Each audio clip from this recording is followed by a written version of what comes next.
ஏசாயா 11ஆம் அதிகாரம். ஈசா என்னும் அடிமரத்திலிருந்து ஒரு துளிர் தோன்றி அவன் வேர்களிலிருந்து ஒரு கிளை எழும்பி செழிக்கும். ஞானத்தையும் உணர்வையும் அருளும் ஆவியும், ஆலோசனையும் பலனையும் அருளும் ஆவியும், அறிவையும் கர்த்தருக்கு பயப்படுகிற பயத்தையும் அருளும் ஆவியுமாகிய கர்த்தருடைய ஆவியானவர் அவர் மேல் தங்கியிருப்பார். கர்த்தருக்கு பயப்படுதல் அவருக்கு உகந்த வாசனையாயிருக்கும். அவர் தமது கண் கண்டபடி நியாயம் தீர்க்காமலும், தமது காது கேட்டபடி தீர்ப்பு செய்யாமலும், நீதியின்படி ஏழைகளை நியாயம் விசாரித்து, யதார்த்தத்தின்படி பூமியிலுள்ள சிறுமையானவர்களுக்கு தீர்ப்பு செய்து, பூமியை தமது வாக்கின் கோலால் அடித்து, தமது வாயின் சுவாசத்தால் துன்மார்க்கரை சங்கரிப்பார். நீதி அவருக்கு அரை கட்டும், சத்தியம் அவருக்கு இடைக்கச்சையுமாயிருக்கும். அப்பொழுது ஓனாய் ஆட்டுக்குட்டியோட தங்கும், புலி வெள்ளாட்டுக்குட்டியோட படுத்துக்கொள்ளும். கன்றுக்குட்டியும் பாலசிங்கமும் காளையும் ஒருமித்திருக்கும். ஒரு சிறு பையன் அவைகளை நடத்துவான். பசுவும் கரடியும் கூடி மேயும். அவைகளின் குட்டிகள் ஒருமித்து படுத்துக்கொள்ளும். சிங்கம் மாட்டை போல் வைக்கோல் தின்னும். பால் குடிக்கும் குழந்தை விரியன் பாம்பு வலையின் மேல் விளையாடும். பால் மறந்த பிள்ளை கட்டு விரியன் புற்றிலே தன் கையை வைக்கும்.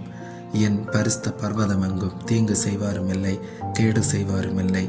சமுத்திரம் ஜலத்தினால் நிறைந்திருக்கிறது போல் பூமி கர்த்தரை அறிகிற அறிவினால் நிறைந்திருக்கும்.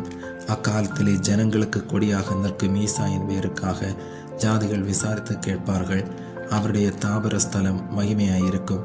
அக்காலத்திலே ஆண்டவர் அசிரியாவிலும், எகிப்திலும், பத்ரோசிலும், எத்தியோப்பியாவிலும், பெர்சியாவிலும், சினேயாரிலும், ஆமாத்திலும், சமுத்திர தீவுகளிலும் தம்முடைய ஜனத்தின் மீதியானவர்களை மீட்டுக்கொள்ள திரும்ப இரண்டாம் விசை தமது கரத்தை நீட்டி ஜாதிகளுக்கு ஒரு கொடியை ஏற்றி இஸ்ரவேலில் தூரத்துண்டவர்களை சேர்த்து யூதாவில் சிதறடிக்கப்பட்டவர்களை பூமியின் 4 திசைகளிலும் இருந்து கூட்டுவார். எப்ராயிமின் பொறாமை நீங்கும். யூதாவின் சத்துருக்கள் சங்கரிக்கப்படுவார்கள். எப்ராயிம் யூதாவின் மேல் பொறாமையாயிரான். யூதா எப்ராயிமை துன்பப்படுத்தான். அவர்கள் இருவரும் ஏகமாய் கூடி மேற்கே இருக்கிற பெலிஸ்தருடைய எல்லைகளின் மேல் பாய்ந்து கீழ்த்திசையாரை கொள்ளையிட்டு ஏதோமின் மேலும் மோவாவின் மேலும் கை போடுவார்கள். அம்மோன் புத்திரர் அவர்களுக்கு கீழ்ப்படிவார்கள்.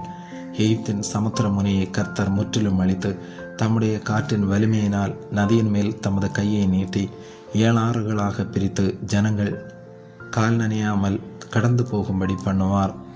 இஸ்ரவேலர் எகிப்து தேசத்திலிருந்து புறப்பட்ட நாளில் அவர்களுக்கு இறந்தது போல அசீரியாவிலே அவருடைய ஜனத்தின் மீதியானவர்களுக்கு ஒரு பெரும் பாதை இருக்கும்.